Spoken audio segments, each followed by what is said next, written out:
So do you think that Before I Self-Destruct would be just as relevant as Get Rich or Die Trying? I believe so.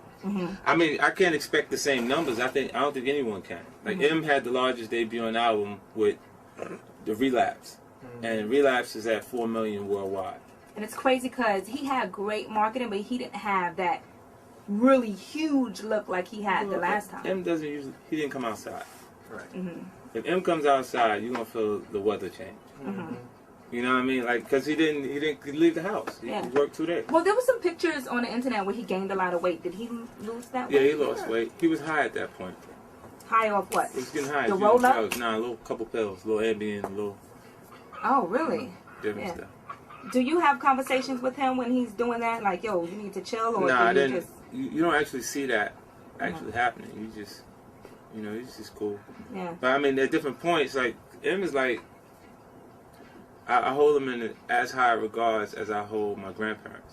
He can't do no wrong in my eyes, and it's because, you can't expect people to come into your life, or you don't expect people to come into your life in the later stages and actually be able to help you or be that productive in your actual life. Would you say Eminem kind of changed your life? Yeah, doing the deal. Because Dre followed in suit with what he wanted at that point. And he was passionate about the 50 Cent project. 50. When Get Rich or Die Trying was coming out, do you feel like you were blackballed in the business? Absolutely. Yeah. New York City, the music business is based in New York City. Right. Meaning all the major record companies have office space, employees, and representation of their companies there. So even the southern-based acts fly to New York to sit down and have their record launch meetings. You know what I mean? And I'm in the middle of New York, and nobody's doing the deal because they're afraid that because I'm actually in the hood and in the heart of what really goes on these actual records. You're labeled as the bully. Guy. Yeah, the bad guy. You keep the beef going with New York rappers. Not necessarily New York rappers. It's just artists that challenge me. And it's obvious that I've been in a really good space over the last 6 years in music, and me generating interest has caused me to be the target for the altercation or for the battle. Like, people don't usually see the person actually starting the altercation; they just see me finishing it. Kanye West, the comment you made about Kanye. Yeah. When you said that if that was you on stage, you probably would have gave Kanye the 1-2 punch, But not necessarily just Kanye. Anybody who did that to me at that point. Check this out. When I look at the situation that happened with Taylor Swift, my son's mom has a daughter before my son. She was 5 when I met her.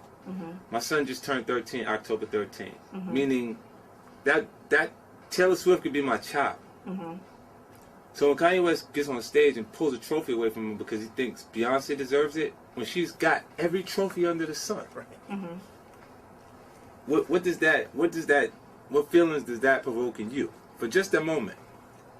If a person asks you the question, because they think I don't like Kanye West, when I don't have anything against him. Do you like Kanye? I don't have anything against him. Do you like him? These are not my friends. Do you like his music? Yeah, there's some points that I enjoy his music. Okay. Do you still think he's gay? I remember you saying that before. I think he's a little fruity.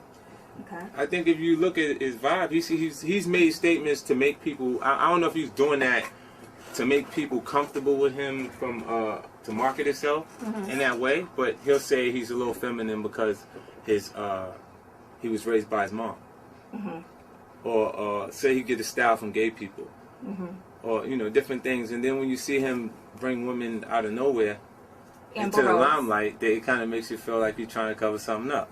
Well, what do you think about Amber Rose? Do you think she's sexy? I don't think about it. Oh. Okay, let's move along from that question. So, Jay-Z was overseas, and they asked him about your response to Kanye, and Jay-Z says, no one is scared of 50 Cent. Right. I repeat, no one is scared of 50 Cent. Do you think Jay was trying to take a shot at you? Well, I think Jay-Z is experiencing the response to his actual presentation. And what is that? His presentation is so safe right now. He's becoming more and more approachable. Being associated with Beyonce is doing great things for him. Yeah. And because of that, people are comfortable enough to walk onto a stage. Because of that, the guy that he was talking to made him feel like he was a punk.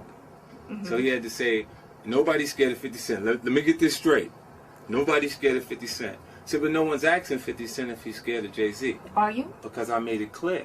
You're not scared of Jay-Z. Before that. See, you'll ask, did you need to ask that question? Or do you, I'm just asking. Do you need to hear the answer? Or do you want I want the ratings to hear from it? I want to hear the answer. I'm not even going to answer that. Okay. I don't think there's any confusion with me being afraid of anything. Who's challenged me? Are you afraid of anyone? Who's presented themselves to me that I didn't respond to? So let's say 50 is bulletproof. He's not afraid of anyone. It's not that. As far as competing in hip-hop and as an actual art form, there's no artist that I don't feel like I can actually compete with. Do you still refer to him as Mr. Knowles? I read one of your comments that you said Jay-Z's gotten soft since he married Beyonce. Well, you know, he has to be prepared to get into the inauguration ball. He has to be nice and lighthearted. Okay, he's saying that with a damn straight face. All right, let's talk about Lil Wayne. You said that. Why Lil Wayne? If you're talking 50 Cent, why are we talking about Lil Wayne? Like, you just say whatever you want, whereas some artists would think before they, you know, Well, go ahead, say something. I think before I say everything I say. So is this a ploy to sell records going at certain artists? Is it a ploy, or are you offering this to the public right now by asking this question? He's doing his 50 Laws of Power. 50 Laws of Power. Is that what I'm doing? Then you should have read the book. I heard the book was really good, though. Yeah, you gotta Did check you me bring out. a copy? No, I'll make sure I bring Nelson, some. can you get me a copy? Okay. I like her, Nelson. She has really nice boobs. Pause. Be nice, 50. All right. So, do you not want to address these comments you made about Lil Wayne? Say what you want. Let's get right. the show. Let's make this as entertaining as possible. So you said that Lil Wayne's been in the public eye since he was a teenager. Where did all this thug mentality comes from? Well, I didn't ask where the mentality came from. I just said where was the period for him to actually be doing the things that he's actually saying in the music. If you grew up on television in front of us, then I can't really see where those things took place or where they happened. But creatively, if those are the choices based on him being exposed to Baby or people around him, I understand it. But can you take it? Can you embrace that as if it's actually coming from him and his actual life experiences? I agree with you on that one. Yeah. You know what I mean? If you've been in the public's eye since you were 14, when did you start, cripping it up and blooding it up and doing all of those things? It's a little interesting. Yeah. In fact, the Hot Boys kind of didn't know what color bandana to wear in the beginning, remember? Yeah, it was like yellow, red, sky blue, red. And then it flipped over. I remember. It's a bunch of colors. Right? All right, let's talk about Mace. Yeah. Puffy finally let Mace out of his contract. Yeah. Did you hear about that? Yeah, it was interesting because I think Puffy was a little uncomfortable with me, maybe, because the concept of doing the actual Mace deal at that point was to make a non-confrontational album. I had no idea Mace was ready to do Murder Mace again. Yeah. It was to make a good rap record that didn't actually have that aggression to it. Once he came back around, like he got in the environment and he just wanted to rap the way he rapped originally, and he did it. And I didn't tell him not to. It's just from an artist perspective, you shouldn't really put a pigeonhole on an artist. I felt like when he came back with Murder Mace and spitting all of this, holding my Glocks and all of this stuff, and he was just in the pulpit, to me, it became very fake. And now I can't take him seriously as Pastor Mace. Well, that's a lot of people. I think anything that changes too fast is no good. It has to take a gradual process, and Mace kind of jumped from one extreme, a huge lifestyle difference from that to what he was doing as an actual minister. Whether his intentions were good or bad is not from neither me or you to decide. But I just feel like from being around him that it was just too fast of a change. Like as you're an attractive woman, right? In order for me to be as attractive as you are, I have to be successful and have it be publicly noted, because away from my physical attributes, stability is attractive. And then I start to feel women come to me, and I have to be selective like an attractive woman. And pick and choose who to be with, and not just be with any and everybody. Right. Will you work with him now that because I know he was doing some G-Unit deal, or did that fall through? Yeah, that didn't work out. But now that he's free, would you go back to working with him?